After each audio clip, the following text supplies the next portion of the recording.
बिस्मिल्लाहिर्रहमानिर्रहीम। अस्सलामुअलैकुम। आप सब ने ये मनकूला तो बचपन से ही सुना होगा, खड़क सिंह के खड़कने से खड़कती हैं खिड़कियाँ। आज मैं आपसे इस मनकूले के पीछे की दास्तान सुनाने वाली हूँ। खड़क सिंह पटियाला के महाराजा के मामू थे। पटियाला के सबसे बाअसर बड़े जागीरदार और गांव के पंचायती सरपंच भी थे। एक दिन मामूलात से तंग आकर अपने भांजे के पास पहुँचे और कहा कि शहर के सेशन जज की कुर्सी खाली है, मुझे जज लगवा दो। इन दिनों किसी भी सेशन जज के ऑर्डर अंग्रेज़ वाइस रॉय करते थे। भांजे से छठी लिखवाकर खड़क सिंह वाइस रॉय के पास जा पहुँचे। वाइस राय ने ख़त पढ़ा। वाइस राय नाम खड़क सिंह, वाइस राय तालीम। खड़क सिंह कहता है, तुसी मैनू जज लाना या स्कूल मास्टर? वाइस राय हंसते हुए, सरदार जी मेरा मतलब कानून की कोई तालीम भी हासिल की है या नहीं? अच्छे बुरे की पहचान कैसे करोगे? खड़क सिंह ने मूँछों को ताव दिया और बोले, बस इतनी सी बात। भला इतने से काम के लिए गधों की तरह किताबों का बोझ क्यों उठाऊं? मैं सालों से पंचायत के फैसले करता आ रहा हूं, एक नज़र में भले चंगे की तमीज़ कर लेता हूं।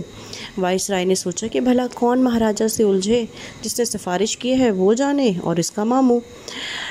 अर्जी पर दस्तखत कर दिए और खड़क सिंह जस्टिस का फरमान जारी कर दिया।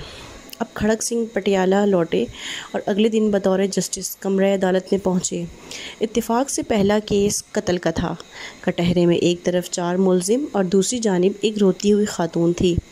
जस्टिस साहब ने कुर्सी पर विराजमान होने से पहले फरीकैन को गौर से देख लिया और मामला समझ गए।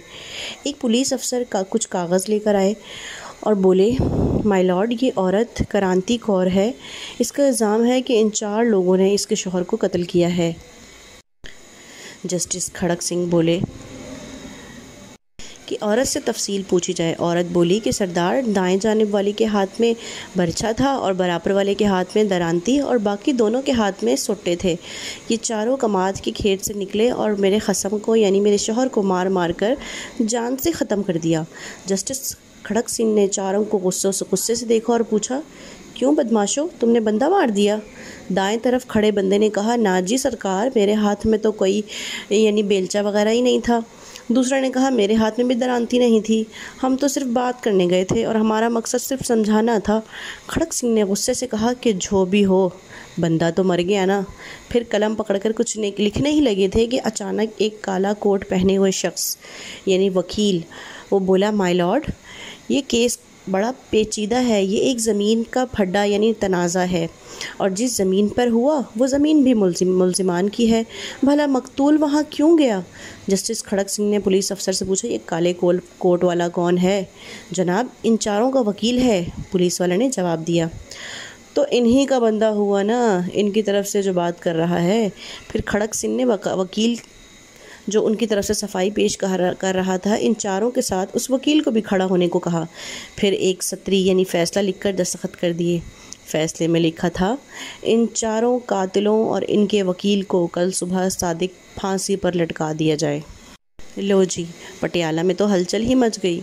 हर तरफ लोग खड़क सिंह के नाम से थर थर काँपने लगे कि खड़क सिंह मुजरिमों के साथ इनके वकीलों को भी फांसी दे देता है। अचानक जराइम की शरह सिफर हो गई। कोई वकील किसी मुजरिम का केस ना पकड़ता जब तक खड़क सिंह पटियाला जज रहे। रियासत में खूब अमन व अमान रहा। आस पास पड़ोस में रियासत से लोग अपने केस खड़क सिंह की अदालत में लाते और फौरी इंसाफ पाते।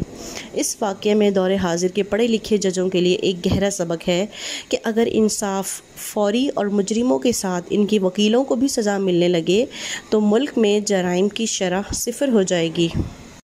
उम्मीद है कि आप सबको खड़क सिंह के खड़कने से खड़कते हैं खिड़कियाँ के पीछे की मनकूला की कहानी समझ आ गई होगी। वीडियो अच्छी लगी हो तो इसे लाइक कीजिए, सब्सक्राइब कीजिए। जज़ाकल्लाह।